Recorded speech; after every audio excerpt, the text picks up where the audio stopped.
Now बढ़ो आगे, clear है पीछे क्या बोला है? तो पीछे फंक्शंस एंड, तो पूरा स्ट्रक्चर पढ़ेंगे। यूनियन गवर्नमेंट पढ़ना पूरा ही है, सिलेबस लिखा ही देना है, लेकिन पढ़ना तो पूरा पड़ेगा ना कि union government means what. Union में फिर राष्ट्रपति है, प्रधानमंत्री है, मिनिस्ट्रीज काम करती हैं, मिनिस्ट्री का रोल क्या है, मिनिस्ट्री स्टेट को पैसा देती है, स्टेट इनको पैसा देती है, तो इनको भी पढ़ोगे, इनको पढ़ना पूरा ही है, लिखा इतना है, ठीक है।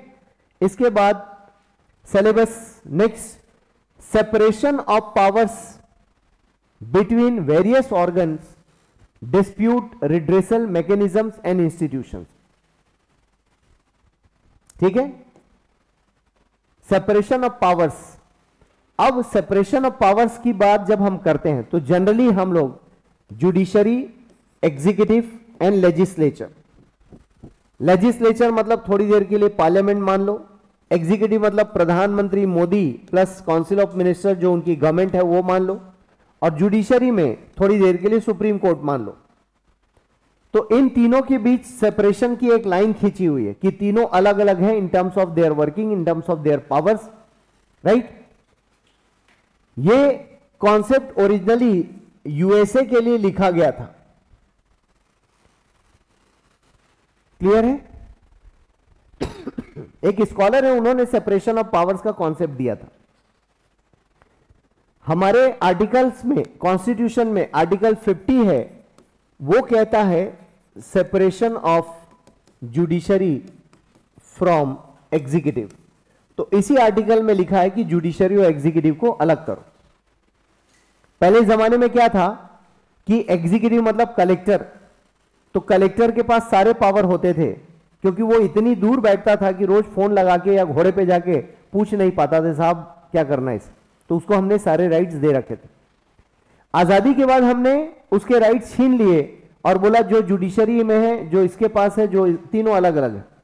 लेकिन हमारे देश में ये दोनों बॉडी में कॉमन मेंबरशिप है, इसलिए कॉमन मेंबरशिप होने के कारण इन दोनों को एक माना जाता है और इसको एक माना जाता है, ठीक है। कैसे स्ट्रक्चर है समझाऊंगा, कल आऊंगा मैं बेसिक्स पर।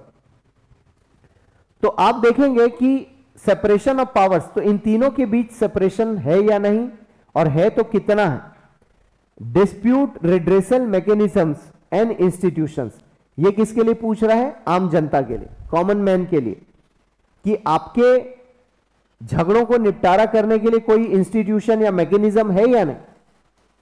तो उसके लिए जैसे थोड़ी देर के लिए कंज्यूमर फोरम बना है, कुछ अथॉरिटीज बने हैं, जैसे कल, हाँ कल तो कुछ लोग थे आप लोग मेरी क्लास में, जैसे मान लो इंश्योरेंस का कोई झगड़ा है, तो आप क्या करोगे? Insurance regulatory development authority, IRDA के पास जाओगे आप, तो वो क्या है आपका? Dispute redressal mechanism and institution, वो इंस्टीट्यूशन है। टेलीफोन में कोई लफड़ा है तो आप क्या करोगे? ट्राई को कंप्लेन करोगे, telecom regulatory authority of India. आ रहा समझ में? आप क्या करोगे? कंपटीशन से रिलेटेड कोई झगड़ा है, कंपटीशन कमीशन ऑफ इंडिया, कि भाई साहब गलत कंपटीशन हो रहा है, अनहेल्दी कंपटीशन हो रहा है, आपके डिस्प्यूट रिड्रेसल, ठीक है। इसके अलावा डायरेक्ट आप देखोगे आपके डिस्प्यूट्स को रिजॉल्व करने का मैकेनिज्म, तो कैबिनेट सेक्रेटेरिएट की वेबसाइट पर आपके कंज्यूमर रिड्रेसल के लिए मैकेनिज्म डाला गया, बताऊंगा मैं आपको पढ़ाते वक्त, ठीक है।